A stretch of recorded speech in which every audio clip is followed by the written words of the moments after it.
Alright, Shalom Mashpaka Yasha here. First off, Hallelujah Mawad, Kisad Yehovah, Bashama Mashak Yashai, Bashama Kakadash. Double honors to elders of GMS. We learn the truth from peace citations, brothers out there doing the work in truth and sincerity.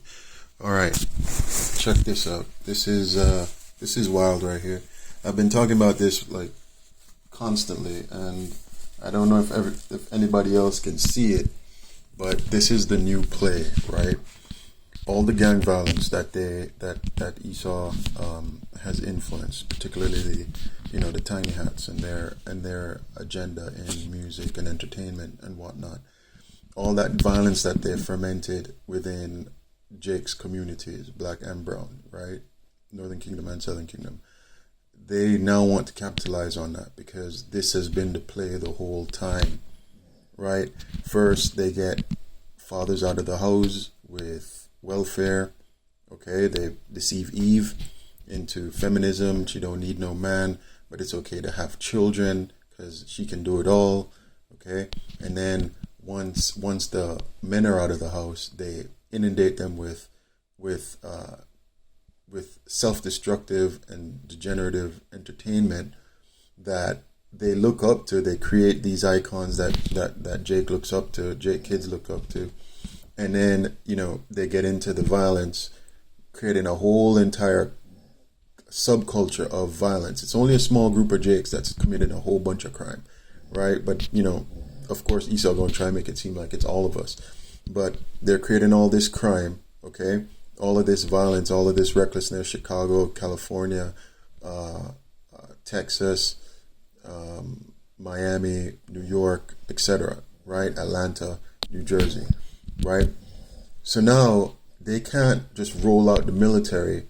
Trump was saying, when he was in power, he was like, we're gonna send the National Guard into Chicago, right? You can't really do stuff like that because of posse comitatus, right? Unless it's deemed as like an insurrection, right? And the only way they can really do that is if they can designate the people committing the crime as Muslim extremists. Think about it for a minute, right? Check this out. This is our first day. We actually have closed on this magnificent, beautiful plaza that we will call soon our mosque. First Zion City mosque ever in the state of Georgia, right here. And it's alhamdulillah that we was able to be a part of this, that we was able to, accumulate the financial stability to be able to purchase this property. And now we finally got the keys. Oh, little man in blue.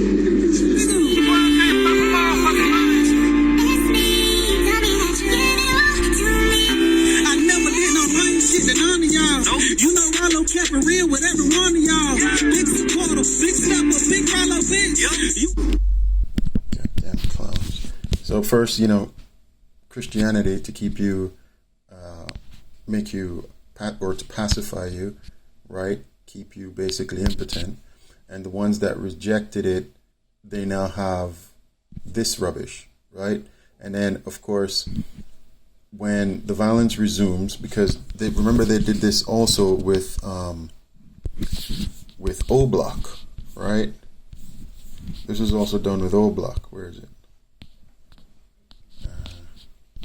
There we go. The rise of Islam in O Block and Chicago as a whole, right? This was I can't remember when it was, like a couple months ago, but early in the year.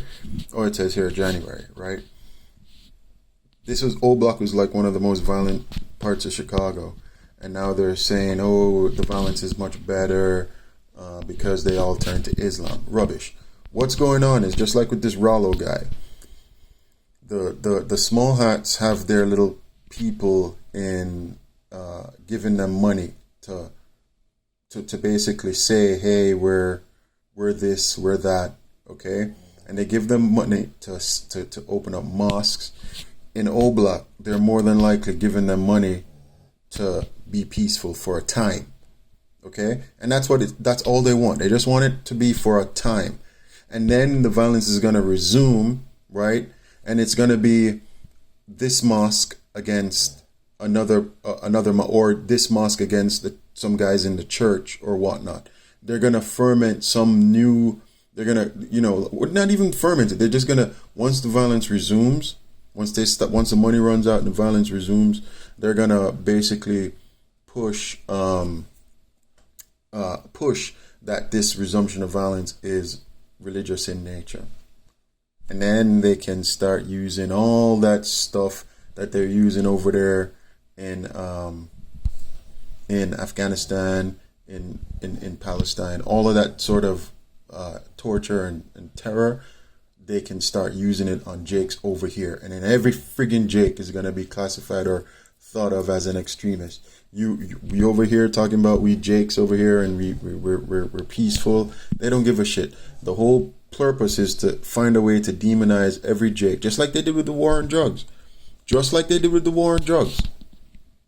Right? They brought the drugs into the community. They did. Let's get that. What's it? Gary Webb said it. CIA, drugs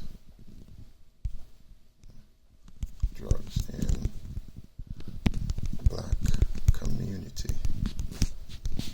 All right. Let's see if they took it off yet. CIA Contra crack cocaine controversy, 1996. Okay, let's take a quick look at it. For the better part of a decade, a San Francisco Bay Area drug ring sold tons of cocaine to the Crips and Blood street gangs of Los Angeles and funneled millions in drug profits to a Latin American guerrilla army run by the U.S. Central Intelligence Agency. The drug network opened the first pipeline between Colombia's cocaine cartels and the black neighborhoods of Los Angeles, a city known as the crack capital of the world. The cocaine that flooded and helped spark a crack explosion in urban America, aka Black America and Brown America, and provided the cash and connections needed for LA's gangs to buy automatic weapons. Okay, so that started it, and then of course that fermented the whole gang wars that you saw over there, right? They create these problems and then they come up with the solutions. What was the solution for this? Remember, they just said CIA put all drugs in there, created this whole scenario, right? And what they do? What was it? War on drugs. Okay, war on drugs. This guy, Ronald Reagan, he said, while the war on drugs was officially inaugurated by Nixon in June 1971, the United States had used drug laws to selectively target communities for more than a century. Okay.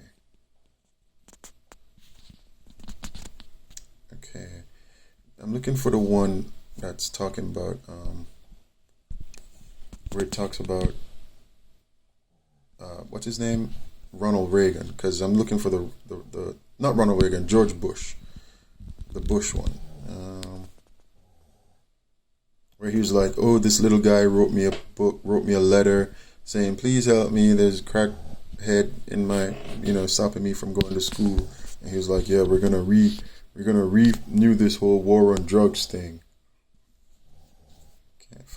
I can't find it, right? But they create the problems and then they offer up these solutions. And almost always these solutions are draconian in nature and targeting Jakes. Always. Almost always. Right? And that's why it tells us this in, what is it? Zephaniah 4. I keep forgetting what it is. Not guilty. Zechariah 4. Zechariah 11. Okay.